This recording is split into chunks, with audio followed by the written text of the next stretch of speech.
Hi guys, so I wanted to jump on here quickly today and just share something which I feel hugely passionate about. Now, many of you who have been following me in my journey over the last 18 years of creating my Face Yoga Expert brand, and also my new journey over the last year and a half of creating and sharing the Soul Purpose Business course bundle, I am massively passionate about the new paradigm way of doing business. So this is about helping people, it's about making a difference, it's about freedom, it's about flexibility, it's about wellness, and it's about health. It's also about abundance in all areas of your life. But something which I really felt called to share with you today is about sales. Now, with the old paradigm way of doing things is about sales being those icky, contrived sales techniques where you're manipulating people into doing everything. I wholeheartedly disagree with that. I actually think sales is service. Now, if you're doing sales from a place from soulful, aligned, loving energy, so a nice little anagram in there, S for soulful, A for aligned, L for loving, E for energy, then what you're doing is you're actually providing a service to people. Now, many women that I talk to, particularly women in wellness, empaths, highly sensitive people, say that they feel really uncomfortable with the concept of selling. And I asked them, do you feel uncomfortable about the concept of service? And of course they say no, because they dedicate their lives to helping and serving other people. And I often say to them, well, you'd be doing people a disservice if you didn't tell them about the products and services you are offering. Because your energy, your values, what you have created, your knowledge and skills that you have are going to make a difference to other people. They're definitely going to make a difference to your soulmate clients. So there are probably hundreds, thousands, maybe hundreds of thousands, maybe millions of people out there who would really gain from knowing what you know. And by holding them back from knowing that, from having that knowledge, from having that way that they can make a difference in their life, you're doing them a disservice. So remember, you're not selling, you're just sharing people about your soul purpose, your why, your mission, and you're offering people a service. And if you can just talk about that service with soulful, aligned, loving energy, then people will want to hear that from you, and it will be for the greatest good of you and your business, but also of them as well. Don't worry about the competition. Stay in your own lane. It is so important to just know your goals, know where you want to get to, and really keep focused on that. One of the worst things we can do in business is look at what other people are doing and feel as though we are not enough as a result. Everyone is on their own journey. Everyone has different lifestyles, everyone has different finances, everyone has different personalities, and everyone has different desires and wants. So really be clear on what your desires and wants are and design the life you love without getting too focused on what everyone else is doing. Focus more on your business than on your social media. I love social media and it has been a key part of me growing my business. However, it is not everything. We can get too hung up on 100 extra followers or losing 100 followers and actually forgetting that what matters is the health of our business. So each day, yes, spend some time on social media, but actually see what you can do to really grow your business and look at the health of your business before you're looking at the health of your social media. Number 3 is always be there to help people. When you've got a business that becomes bigger than you, that is about service, that is about giving, that is about making a difference to other people, then you will always be motivated, you will always be making a positive difference in the world, and you will always do it for a reason that is so much deeper and really focused on your soul purpose. So every day, think about how can I help somebody? How can I make a difference in their life? And by doing this, this is going to not only help to grow your business, but it means that you're going to be really helping other people in a positive way.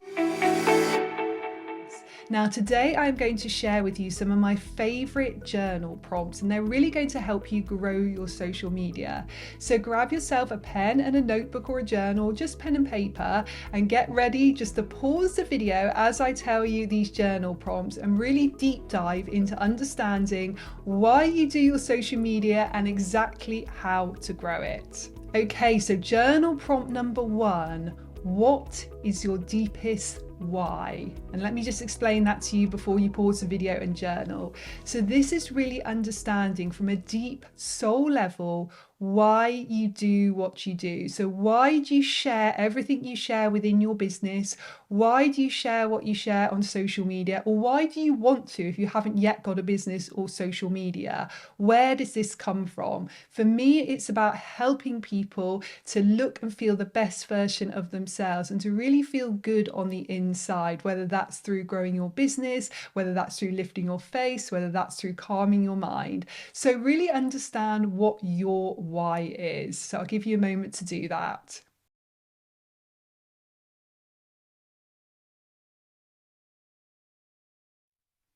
Okay, journal prompt number 2. Why did you first start your business? So this is about writing down your story. So for me, for example, I started my business almost 18 years ago when I had just recovered from the chronic illness of ME. So I spent around 18 months housebound and bedridden, was incredibly ill, but I actually healed myself through many holistic techniques. And I knew that there must be so many other people out there that want to learn these really simple but really effective holistic wellness techniques to either overcome a similar illness or just to feel healthier and happier. So that's why I started my business. Take as long as you need now, pause the video and write down why you started your business, or if you haven't got a business yet, why you're about to start it.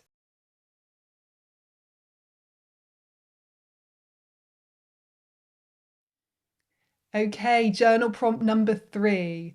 Why do you want to share your why on social media? So what this means is, why do you want to share that deep message with other people? Why is it important for you to do that through the medium of social media? For me, I've always had the ambition to reach millions of people and really help them feel and look the best version of themselves through natural and simple, effective techniques. And that's exactly what I'm very lucky to do every day. The videos which I make through my best-selling books and everything I do, I am able to reach millions of people. So that is why I share on social media. So just pause the video and write down why you do.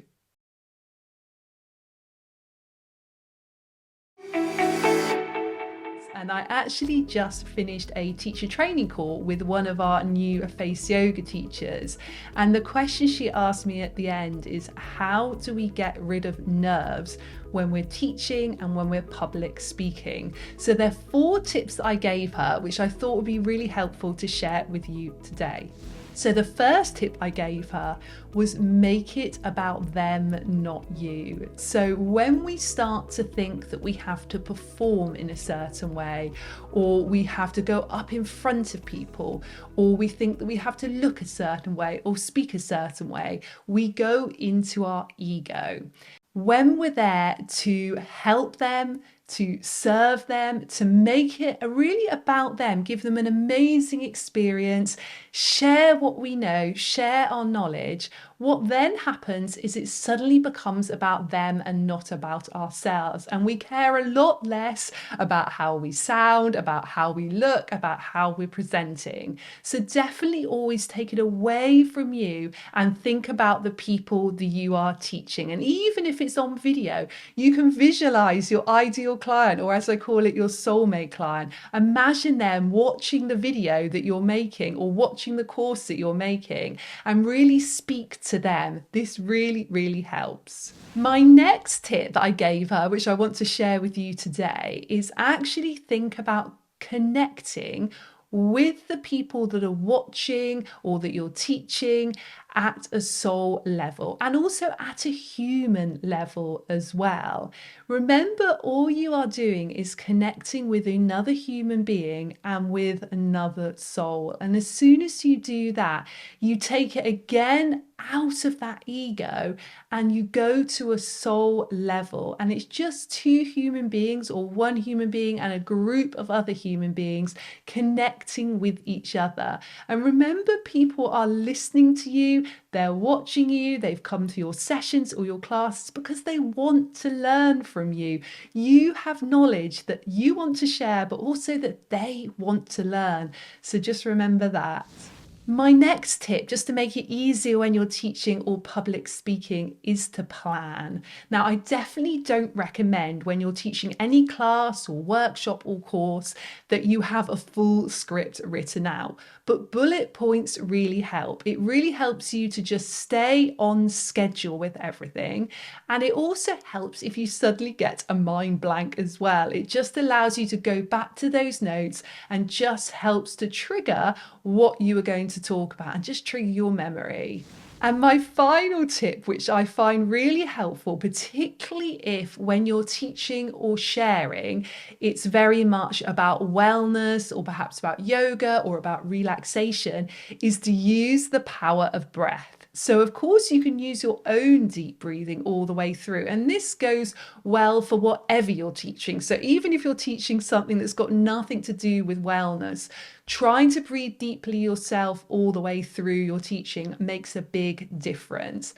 But if you are teaching something to do with wellness, then what you can do is you can use teaching deep breathing as a tool to give you a pause throughout. So, for example, if you find yourself maybe getting nervous halfway through a session, maybe you start to notice that you're speaking a little bit too quickly, maybe you suddenly forget what you're about to say, take a moment, ask everyone to close their eyes, and all together take 2 or 3 deep breaths. This is fantastic for them. What that means is they're going to get those beautiful benefits of the breathing, but it also means it gives you a moment to pause, just to bring your thoughts back together, and also make sure you do that deep breathing too. It'll make a big difference. So remember, if in doubt, go to the breath.